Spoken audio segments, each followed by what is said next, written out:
بەپێی ئامارەکانی ڕێکخراوێکی بواری مافەکانی مرۆڤ لە 6 مانگی کۆتایی ساڵی 2022 11 کرێکار لە کاتی کارکردندا گیانە لەدەستداوە. هۆکاری گیان لە دەستدانەکانیشیان بۆ نەبوونی مەرجی سەلامەتی لە کاتی کاردا دەگەڕێتەوە. لە هەر یەکە لە ناوەندی پارێزگای سلێمانی و پارێزگای هەڵەبجەی دارەکانی گەرمیان و ڕاپەڕین لە ماوەی ئەو 6 مانگەیە 11 کرێکار بوونەتە قوربانی لە کاتی کارکردنە گیانیان لەدەستاوە بە هۆکاری کارەکەیان. لەو 11 5 کرێکاری بیناسازی بوون لە بیناکان و باڵەخانەکانەوە کەوتونەتە خوارەوانێ، ئەمەش بە هۆکاری ئەوەی کە پێداویستیەکانی سەلامەتی کارکردنیان بەکار نەهێناوە یاخود بۆیان دابین نەکراوە. دوانیان لەو ژمارەی باسمان کرد بەهۆی سوتەمەنیەوە خنکاون لە گواستنەوەی سوتەمەنی لە بارهەڵگرێکەوە بۆ بارهەڵگرێکی تر خنکاون. سیانیان لەو ژمارەیە بەهۆی کارەباوە گیانیان لەدەستداوە. یەک کرێکاریشیان لە کاتی کارکردنە بە فیشەک بەهۆی شەڕەتەقەی نێوان دوو بنەماڵە لە کاتی کارکردنا لە شوێنی کارەکەی گیانی لەدەستداوە.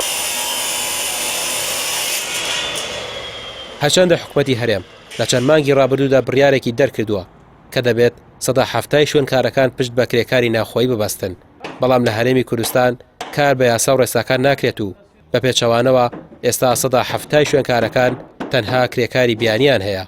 سەندیکای کرێکارانیش دەڵێت جگە لەوەش دەرفەتی کار بۆ کرێکاری پیا و کەمتر بووەتەوە و زۆرینەی پشت بە ئافرەت دەبەستێت بۆ کارکردن.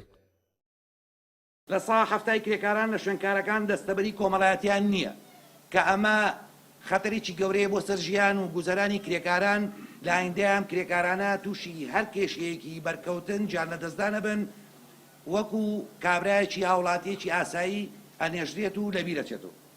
لە 175 کرێکاری بیانی لە شوێنکارەکان بوونیان هەیە کە بەداخەوە حکوومەتی هەرێمی کوردستان چەند مانگێک بەر لە ئێستا بڕیارێکی دەرکردووە کە ئەبێ لە 170 کرێکاری خۆماڵی لە شوێنکارەکان نیشکەن. جێی داخ و نیگەرانیە. من تێناگەم بۆچی حکوومەتی هەرێمی کوردستان لەسەر ئەو بنەمایی کە لە ساڵانی ڕابردوو ڕژێمی فاشی بەغا ئیشی لەسەر کردووە، بڕیارێکی ڕێکەوتنێکی نێودەوڵەتی ئیمزا کراوە کە ئەبێ لە 180 کرێکاران خۆماڵی بن لە هەرێمی کوردستان و لە عێراقا و لە 120 بیانی بێ. ئەو لە 120 هەر کرێکارێک کرێکاری خۆماڵی فێری کار بکات و کرێکارە بیانەکە کرێکاری فەنی بێ. من تێناگەم بۆ یاساکانی تر جێبەجێکەن ئەم بڕیارەکە هەیە لە هەرێمی کوردستان لە عێراقا تا ئێستا ئیش پێ نەکراوە.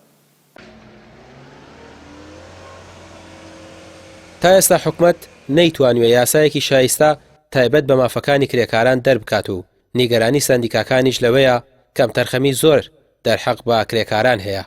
هەمکەرتی تایبەت و هەمیش حکوومەت دەیان چەوسێنەوە و وەکو پێویست مافەکانیان پێنادەن. ڕامیار عوسمان، کەناڵی پێام، سلێمانی.